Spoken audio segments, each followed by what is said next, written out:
Hi hello viewers, welcome to our channel. ఈరోజు మనం last వీడియోలో క్యూబాయిడ్ దీర్ఘగణం దానికి సంబంధించిన ఫార్ములాస్ అండ్ ఎగ్జాంపుల్ ప్రాబ్లమ్స్ తెలుసుకున్నాం. ఈ వీడియోలో మనం ఇప్పుడు సమగణం క్యూబ్కి సంబంధించిన ఫార్ములాస్ మరియు దానికి సంబంధించిన ఎగ్జాంపుల్స్ గురించి క్లియర్గా తెలుసుకుందాం. ఒక దీర్ఘగణంలో పొడవు, వెడల్పు, ఎత్తులు సమానమైన దానిని సమగణం లేదా గణం అంటారు. మనం లాస్ట్ వీడియోలో చెప్పుకున్నాం కదా, దీర్ఘగణం క్యూబాయిడ్లో ఏముంటాయి? పొడవు, వెడల్పు, ఎత్తు మూడింటిని కలిగినటువంటి జామితీయ పటాన్ని మనం ఏమన్నాం? దీర్ఘగణం అన్నాం. సో సమగణం లేదా గణం అంటే ఏంటి? ఆ దీర్ఘగణంలో ఉన్నటువంటి పొడవు, వెడల్పు, ఎత్తులు మూడు సమానంగా ఉంటే దాన్ని సమగణం లేదా గణం అంటారు. ఏంటి? పొడవు, వెడల్పు, ఎత్తు మూడు ఈక్వల్గా ఉంటే దాన్ని సమగణం అంటారు. ఇక్కడ చూడండి, ఇది ఉంది కదా, ఇది పొడవు, ఇది వెడల్పు, ఇది ఎత్తు మూడు ఈక్వల్గా ఉంటే దాన్ని మనం సమగణం అంటాం. సో మూడు ఈక్వల్గా ఉన్నాయి కాబట్టి ఆ మూడిటి యొక్క సింబల్ని మనం ఒకటే దాంతో సూచిస్తాం. మనం స్క్వేర్ టాపిక్లో 4 భుజాలు సమానంగా ఉంటే దాన్ని మనం ఒక భుజాన్ని సైడ్ని ఏ లేదా ఎస్ అనుకున్నాం కదా. సో ఇక్కడ కూడా సమగణంలో కూడా దీని యొక్క అంచుని మనం ఏ అనే సింబల్తో సూచిస్తాం. సో ఇప్పుడు దీనికి సంబంధించిన ఫార్ములాస్ చూద్దాం. ఏంటి మనకు ఫస్ట్ ఫార్ములా? సమగణం ప్రక్కతల వైశాల్యం. సో సేమ్ ఇందులో కూడా ఇలానే, ఇది 1, ఇది 2, ఇది 3, ఇది 4. సో కాబట్టి ఈ సైడ్ దీని యొక్క వైశాల్యం ఏమవుతుంది? ఇక్కడ ఒక అంచు అనేది ఏ కాబట్టి అన్ని అంచులు ఏనే కాబట్టి మనం చతురస్రం యొక్క మనకు వైశాల్యానికి ఫార్ములా ఏంటి? ఏ స్క్వేర్. ఇది కూడా ఈ ఒక గోడ అనేది, ఈ సైడ్ అనేది ఒక తలం అనేది చతురస్రాకారంలోనే ఉంటుంది కాబట్టి దాని యొక్క వైశాల్యానికి ఫార్ములా ఏంటి? ఏ స్క్వేర్. సో ఏ స్క్వేర్. ఇందులో మొత్తం పక్క తల వైశాల్యంలో ఎన్ని తలాలు ఉన్నాయి? 4 తలాలు ఉన్నాయి కాబట్టి 4 ఏ స్క్వేర్. ఏ స్క్వేర్ ప్లస్ ఏ స్క్వేర్ ప్లస్ ఏ స్క్వేర్ మొత్తం ఏమవుతుంది? 4 ఏ స్క్వేర్. సమగణం యొక్క ప్రక్క తల వైశాల్యానికి ఫార్ములా ఏంటి? 4 ఏ స్క్వేర్. నెక్స్ట్ సమగణం యొక్క సంపూర్ణ తల వైశాల్యం. ఈ సమగణంలో మనకు ఎన్ని తలాలు ఉంటాయి? మొత్తం 6 తలాలు ఉంటాయి. ప్రక్క తల వైశాల్యంలో 4 తలాలను మాత్రమే తీసుకుంటాం కదా. ఈ సంపూర్ణ తల వైశాల్యంలో పైన తలం మరియు కింది తలం మొత్తం 6 తలాలు అవుతాయి కాబట్టి 6 తలాల అన్ని తలాల వైశాల్యాలు ఏ స్క్వేర్ ఏ స్క్వేర్ ఏ స్క్వేర్ కాబట్టి 6 తలాల వైశాల్యాలు మొత్తం 6 ఏ స్క్వేర్లు. సో మొత్తం కలిపితే ఏమవుతుంది? 6 ఏ స్క్వేర్. అర్థమైంది కదా. సమగణం యొక్క ప్రక్క తల వైశాల్యం 4 ఏ స్క్వేర్, సంపూర్ణ తల వైశాల్యం 6 ఏ స్క్వేర్. ఇప్పుడు సమగణం యొక్క ఘనపరిమాణం V = A × A × A. పొడవు ఇంటూ వెడల్పు ఇంటూ ఎత్తు కదా ఘనపరిమాణానికి ఫార్ములా. సో ఇక్కడ పొడవు, వెడల్పు, ఎత్తు మూడు ఈక్వల్ కాబట్టి A × A × A. సో ఏమవుతుంది? V = A³ ఘనపు ప్రమాణాలు, క్యూబిక్ యూనిట్స్. ఘనపరిమాణం యొక్క యూనిట్స్ ఏంటి? Cubic units. ఇక్కడ సంపూర్ణ తల వైశాల్యం, ప్రక్క తల వైశాల్యం యొక్క యూనిట్స్ ఏంటి? Square units. సో అర్థమైనాయి కదా ఫార్ములా. సమగణానికి సంబంధించిన ఫస్ట్ సమగణం అంటే ఏంటి? పొడవు, వెడల్పు, ఎత్తు మూడు సమానంగా ఉన్నటువంటి దీర్ఘగణాన్ని మనం సమగణం అని అంటాం. సమగణం యొక్క ప్రక్క తల వైశాల్యం 4 ఏ స్క్వేర్, సంపూర్ణ తల వైశాల్యం 6 ఏ స్క్వేర్, ఘనపరిమాణం A³. ఇప్పుడు చూద్దాం వీటికి సంబంధించిన ఫార్ములాస్. ఘనం అంచు 35 మీటర్స్ అయినా దాని ప్రక్కతల సంపూర్ణతల వైశాల్యం కనుక్కోండి. ఏమన్నాడు? ఘనం యొక్క అంచు 35 మీటర్స్. సో A = 35 మీటర్స్ ఇచ్చాడు. ప్రక్కతల వైశాల్యం, సంపూర్ణతల వైశాల్యం కనుగొనమన్నాడు. చూద్దాం. ప్రక్కతల వైశాల్యానికి ఫార్ములా ఏంటి? 4 ఏ స్క్వేర్. సో 4 × A అంటే 35 కదా, 35 స్క్వేర్. సో 4 × 12 25. 35 స్క్వేర్ వాల్యూ ఎంత? 1225. అప్పుడు ఏమవుతుంది? 4 × 12 25 4900 చదరపు మీటర్స్. మనకు కావాల్సిన ఘనం యొక్క ప్రక్కతల వైశాల్యం ఏంటి? 4900 చదరపు మీటర్. నెక్స్ట్ సంపూర్ణ తల వైశాల్యం. సంపూర్ణ తల వైశాల్యానికి ఫార్ములా ఏంటి? 6 ఏ స్క్వేర్. అప్పుడు 6 × A అంటే 35 కదా, 35 స్క్వేర్. 35 స్క్వేర్ యొక్క వాల్యూ ఏంటి? 1225. 6 × 1225 ఏమవుతుంది? 7350 చదరపు మీటర్స్. మనకు కావాల్సిన సంపూర్ణ తల వైశాల్యం ఏంటి? 7350 చదరపు మీటర్స్. అర్థమైంది కదా ప్రక్క తల వైశాల్యం, సంపూర్ణ తల వైశాల్యం. నెక్స్ట్ క్వశ్చన్ చూద్దాం. ఒక ఘనం ప్రక్క తల వైశాల్యం 0.81 చదరపు మీటర్స్ అయినా దాని భుజంను కనుక్కోండి సెంటీమీటర్లలో. ఏమన్నాడు? ఒక ఘనం యొక్క ప్రక్కతల వైశాల్యం ఇచ్చాడు మనకు 0.81 చదరపు మీటర్స్. దాని యొక్క భుజం ఎందులో కనుగొనమన్నాడు? సెంటీమీటర్లలో కనుగొనమన్నాడు. క్లియర్గా మెన్షన్ చేశాడు కాబట్టి సెంటీమీటర్లలో కనుగొనాలి. చూద్దాం. ప్రక్కతల వైశాల్యం A = ఎంత ఇచ్చాడు? 0.81 చదరపు మీటర్స్. ఏమిచ్చాడు? 0.81 చదరపు మీటర్స్. ఇప్పుడు తెలుసు మన ప్రక్కతల వైశాల్యానికి ఫార్ములా ఏంటి? A = 4 A square. చూద్దాం. 4 ఏ స్క్వేర్ మన క్వశ్చన్లోనే ఇచ్చాడు 0.81 చదరపు మీటర్స్ అని. సో మనం ఈ 81 ఎలా రాసుకుందామంటే 81/100గా రాసుకుందాం. చూద్దాం. ఈ 0.81 ఉంది కదా, ఈ పాయింట్కి బదులుగా 1 తీసుకోవాలి. పాయింట్ తర్వాత 2 నెంబర్స్ ఉన్నాయి కాబట్టి 2 జీరోస్ పెట్టుకుంటే 81/100 అవుతుంది. దీన్ని మనం భిన్నాల రూపంలోకి మార్చుకుంటే సో 4 ఏ స్క్వేర్ = 81/100 అవుతుంది. అప్పుడు ఏమవుతుంది? 4 ఏ స్క్వేర్ = 81/100 కదా. ఈ 4 అనేది ఏ స్క్వేర్ని మల్టిప్లై చేస్తుంది. ఇటు వస్తే ఏమొస్తుంది? డివైడ్ చేస్తుంది. ఏ స్క్వేర్ = 81/4 × 100 అవుతుంది. 4 × 100 ఎంత మనకు? 400. సో ఏ స్క్వేర్ = 81/400. అప్పుడు ఏమవుతుంది? A = √81/400. √81 యొక్క వాల్యూ ఏంటి? 9. √400 యొక్క వాల్యూ ఏంటి? 20. ఇప్పుడు చూద్దాం. 20 × 1 = 20. 20లో 9 వెళ్తుందా? వెళ్ళదు కాబట్టి ఇక్కడ 0 పాయింట్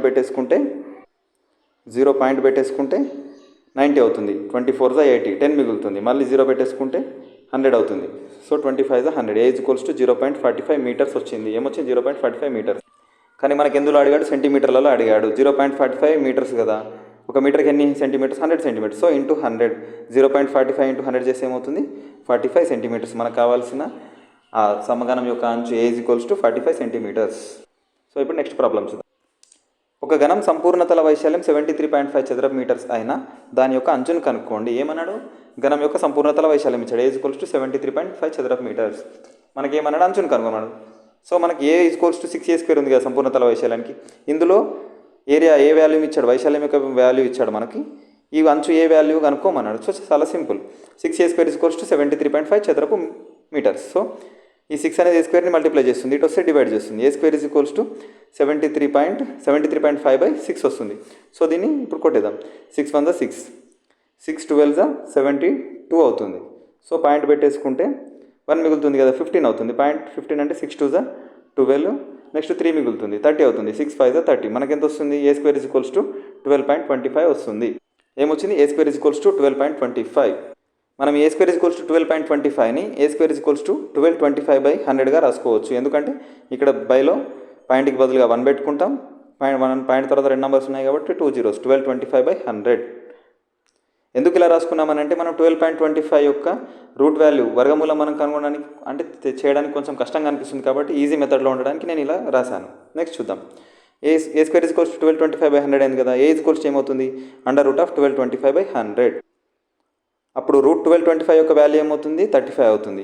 √100 యొక్క వాల్యూ ఏమవుతుంది? 10 అవుతుంది. 35/10 వచ్చింది కదా. సో ఈ 35/10 పాయింట్స్కి కన్వర్ట్ చేస్తే మనం ఏ ఈక్వల్స్ టు 3.5 మీటర్స్ అవుతుంది. కొట్టేద్దాం. 10 1 10, 10 3 30. పాయింట్ పెట్టుకుంటే 5 అనేది 50 అవుతుంది. 10 5 50. ఏమొచ్చింది? 3.5 మీటర్స్ వచ్చింది. అర్థమైంది కదా. మనకి ఏమి ఇచ్చాడు? సంపూర్ణతల వైశాల్యం ఇచ్చాడు, దాని యొక్క అంచును కనుగొనమన్నాడు. చాలా ఈజీ.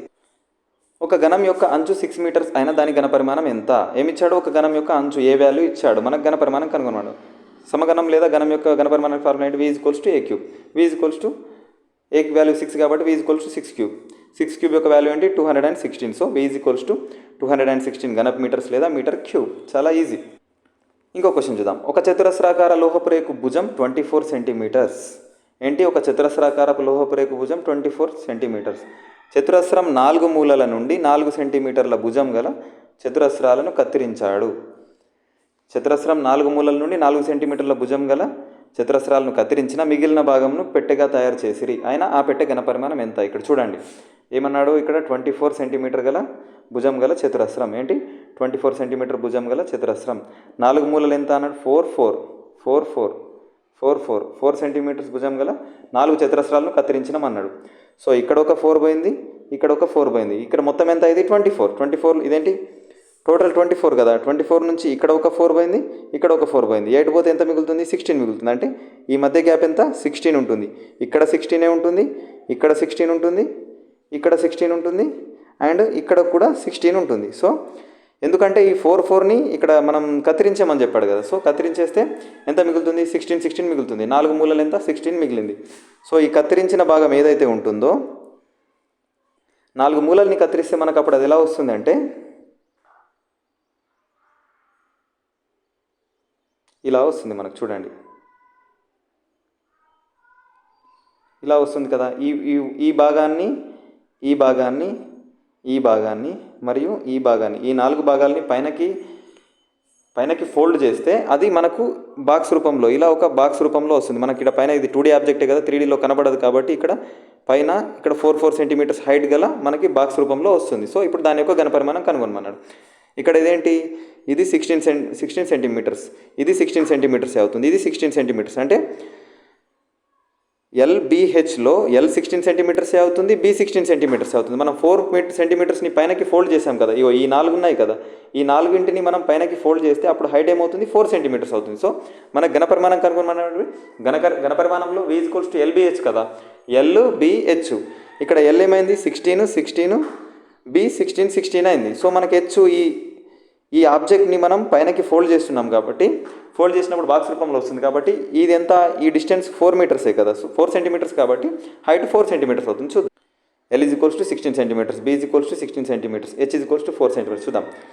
సో ఇక్కడ అది చతురస్రాకారంలో ఉంది కాబట్టి ఎల్ బిని మనం ఏగానే తీసుకుందాం, ఎందుకంటే వాటి యొక్క వాల్యూ సేమ్ కాబట్టి ఏగానే సరే ఎల్గానే ఎల్ బీగానే తీసుకుందాం.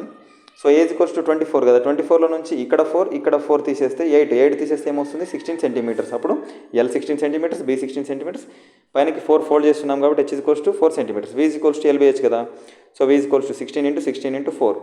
సో 16 × 16 × 4 ఏమవుతుంది 1024 అవుతుంది. వి ఈక్వల్స్ టు 1024 ఘనపు సెంటీమీటర్స్. మనకు క్లియర్గా క్వశ్చన్ అర్థం చేసుకోవాలి. చతురస్రాకారం అన్నాడు, దాని యొక్క భుజం 24 సెంటీమీటర్స్ అన్నాడు. 4 మూలల నుండి చతురస్రాకారంలో 4 సెంటీమీటర్లు 4 మూలల నుండి కట్ చేశాడు. కట్ చేసేస్తే అటు 4 ఇటు 4 పోతే 8 పోతే ఒక 24లో నుంచి మనకు ఒక భుజం 8 పోతే 16 మిగులుతుంది. మనకు అది క్లియర్గా క్వశ్చన్ అర్థం కావాలి. సో 4 భుజాలు 16 మిగులుతాయి. దాన్ని ఫోల్డ్ చేసేస్తే పైనకి హైట్ వస్తుంది. హైట్ 4 మనం 4 కత్తిరించాం కాబట్టి హైట్ కూడా 4 సెంటీమీటర్స్ వస్తుంది. సో మనకు కావాల్సిన ఎల్బిహెచ్ వాల్యూస్ వచ్చాయి కనుక మనం కనుక్కోవడం ఇది. నెక్స్ట్ గది 4 గోడల వైశాల్యం. గది 4 గోడల వైశాల్యానికి మనం దీర్ఘగణం టాపిక్లో చెప్పుకున్నాం కదా, 2h × l + b. ఏంటి 2h × l + b. ఎందుకంటే పొడవు వెడల్పు వేరువేరుగా ఉంటుంది కాబట్టి మనం 2h × l + b అనుకున్నాం. అదే ఒకవేళ ఆ గది నేల చతురస్రాకారంలో ఉంటే ఏంటి దీర్ఘగణంలో దీర్ఘచతురస్రాకారంలో ఉంది కాబట్టి 2h × l + b అన్నాం. అదే ఒకవేళ గది నేల చతురస్రాకారంలో ఉంటే పొడవు మరియు వెడల్పు సమానం కదా, l, b సమానం కాబట్టి l, bని మనం ఏమనుకుంటాం L = B = A అనుకుంటాం. ఎందుకంటే మనం చతురస్ర భుజాన్ని ఏతో సూచిస్తాం కాబట్టి ఇక్కడ కూడా ఏ అనుకుంటాం. అప్పుడు ఏమవుతుంది 2h × l ప్లేస్లో B ప్లేస్లో A, A values plus substitute చేస్తే A + A అవుతుంది. అప్పుడు 2h × 2a అప్పుడు ఏమవుతుంది 4AH అవుతుంది.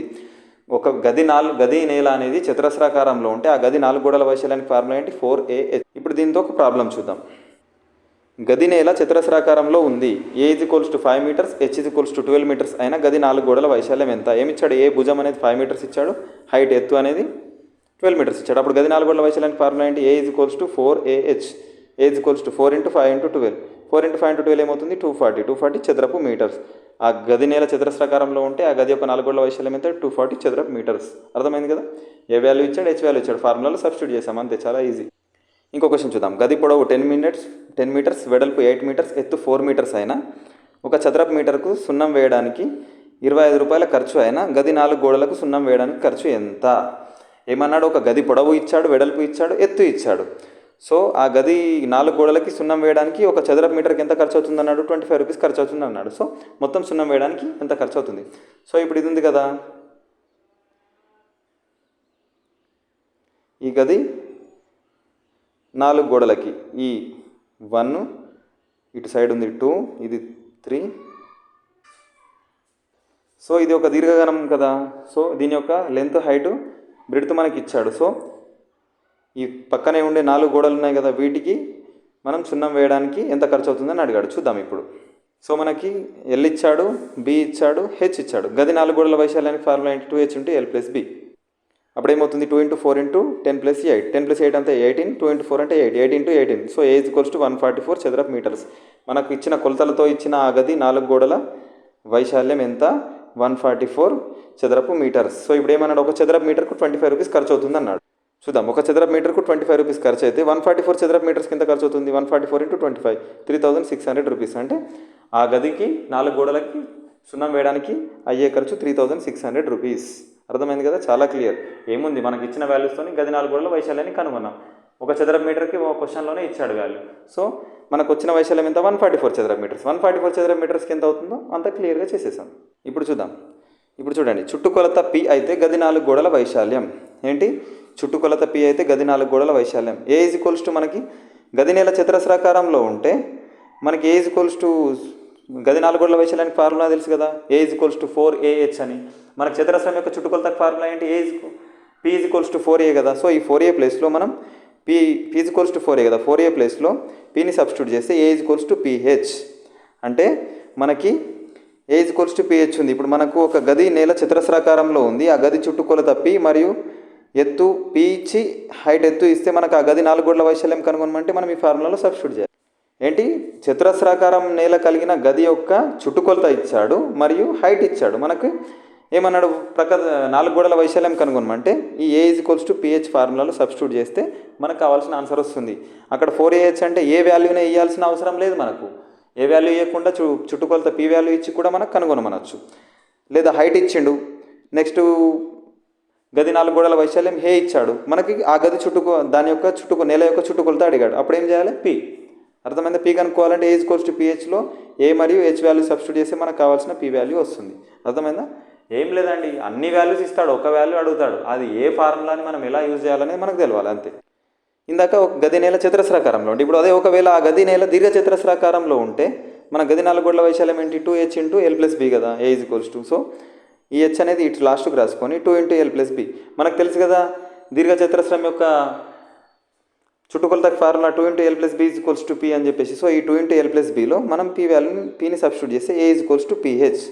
ఇక్కడ కూడా పిహెచ్, ఇక్కడ కూడా PH. A is equals to PH. మనకు ఒకవేళ చుట్టుకొలత ఇస్తే గది 4 గోడల వైశాల్యానికి formula A is equals to PH. అర్థమైంది కదా? సో మనం ఈ వీడియోలో సమగణానికి సంబంధించిన ఇన్ఫర్మేషన్ పూర్తిగా తెలుసుకున్నాం. సమగణం యొక్క ప్రక్కతల వైశాల్యం, సంపూర్ణతల వైశాల్యం, ఘనపరిమాణం మరియు గది 4 గోడల వైశాల్యానికి సంబంధించిన ఎగ్జాంపుల్స్తో సహా క్లియర్గా తెలుసుకున్నాం కదా. నా వీడియో మీకు నచ్చిందని అనుకుంటున్నాను. ఈ వీడియో మీకు నచ్చినట్లయితే నా ఛానల్ని లైక్ చేయండి, షేర్ చేయండి, సబ్స్క్రైబ్ చేయండి. Thank you. Wait for the next video.